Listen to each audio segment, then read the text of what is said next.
Iran president Ibrahim റൈസിയുടെ അപകട മരണത്തിന് പിന്നാലെ ഇറാന്റെ പുതിയ തലവൻ ആരാകുമെന്ന ആകാംക്ഷയിലാണ് എല്ലാവരും.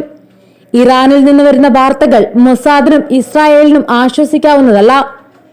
ഇസ്ലാമിക വിപ്ലവത്തിലൂടെ യാഥാസ്ഥിതിക മതഭരണകൂടം സ്ഥാപിച്ച പിൻതലമുറക്കാരുടെ പാത അതേപടി പിന്തുടർന്നിരുന്ന പൂർണ്ണമായും മതവാദിയായ രാഷ്ട്രത്തലവനായിരുന്നു റൈസി. റൈസിയുടെ പിൻഗാമിയും ആ നിലപാടുകളെ മുറുകെ പിടിക്കണമെന്ന നിർബന്ധ ബുദ്ധിയിലാണ് ഇറാന്റെ ഗാർഡിയൻ കൗൺസിൽ. പ്രസിഡന്റ് തിരഞ്ഞെടുപ്പിൽ ആർക്കൊക്കെ മത്സരിക്കാമെന്ന് അന്തിമ തീരുമാനമെടുക്കുന്നത് ഗാർഡിയൻ കൗൺസിലാണ്. രണ്ട് പ്രധാന വ്യക്തികളാണ് ഇബ്രാഹിം റൈസിയുടെ പിൻഗാമിയാകാൻ മത്സരിക്കുകയെന്ന് ആദ്യമേ വിലയിരുത്തലുകളുണ്ടായിരുന്നു. മുൻ പ്രസിഡന്റ് മഹ്മൂദ് അഹമ്മദി നജാദും മുൻ ടെഹ്റാൻ മേയർ മുഹമ്മദ് ബഗർ ഗാലിബാഫുമായിരുന്നു ആ രണ്ടുപേർ.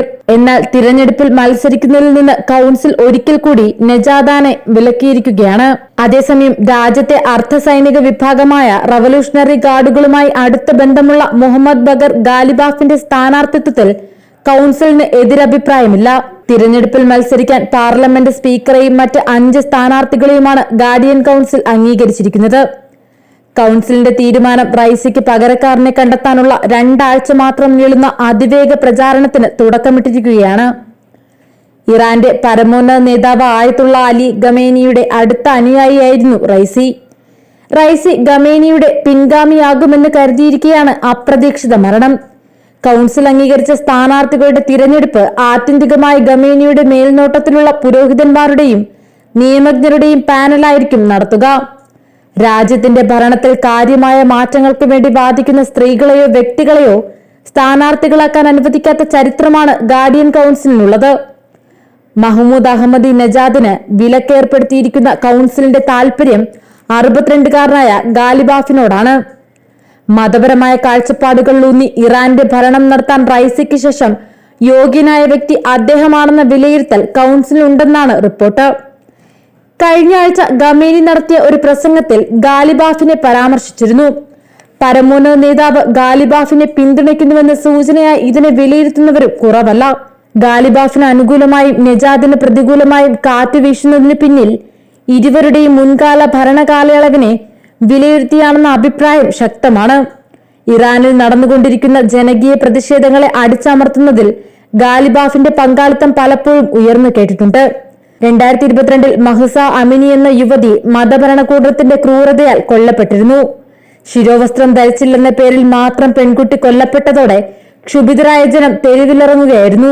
ഈ ജനകീയ പ്രതിഷേധങ്ങളെ അടിച്ചമർത്താൻ ഗാലിബാഫ് മുൻപന്തിയിലുണ്ടായിരുന്നു എന്നാണ് വിമർശകർ പറയുന്നത്. ഇത് കൂടാതെ ഗാലിബാഫ് മുൻ ഗാർഡ്സ് ജനറൽ എന്ന നിലയിൽ പ്രവർത്തിച്ചിരുന്ന കാലത്ത് 1999 ഇറാനിയൻ യൂണിവേഴ്സിറ്റി വിദ്യാർത്ഥികൾക്കെതിരായ അക്രമാസക്തമായ അടിച്ചമർത്തലിനും നേതൃത്വം നൽകിയിരുന്നു.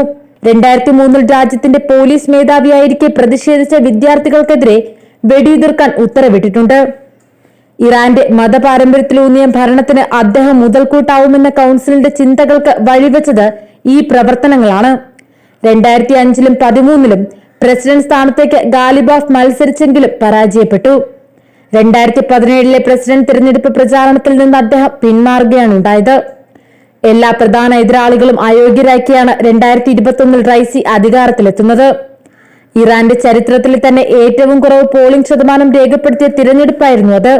ജനാധിപത്യത്തെ അട്ടിമറിച്ച് ഇറാനിൽ അധികാരം പിടിച്ചെടുത്ത ഇസ്ലാമിക വിപ്ലവത്തിന്റെ ആരാധകനും അനുയായിയുമായിരുന്നു മുൻ പ്രസിഡന്റ് റൈസിയും. പൂർണ്ണമായും മതവാദിയായിരുന്നു റൈസി.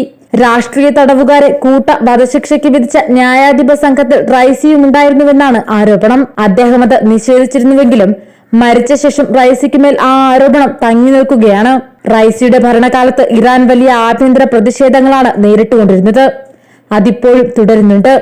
ജനങ്ങളുടെ പ്രതിഷേധങ്ങളോട് യാതൊരുവിധ മനുഷ്യാവകാശ സമീപനവും നടത്താതെന്ന രാഷ്ട്രത്തലവനായിരുന്നു റൈസി. ഇനി വരുന്നയാളും അതേ പാതയിലാണ് സഞ്ചരിക്കുന്നതെങ്കിൽ ഇറാൻ കൂടുതൽ അരാജകത്വത്തിലേക്ക് പോകും. റൈസിയുടെ മരണത്തിൽ സംശയനിഴലിൽ നിൽക്കുകയാണ് ഇസ്രായേലും മൊസാദും.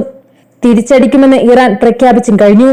ഈ സാഹചര്യത്തിൽ തീവ്ര മതവാദിയായ മുഹമ്മദ് ബഗർ പ്രസിഡന്റ് സ്ഥാനത്തേക്ക് എത്തിയാൽ ഇസ്രായേലിനും മൊസാദിനും കടുത്ത ഭീഷണിയായിരിക്കും ഉയർത്തുക.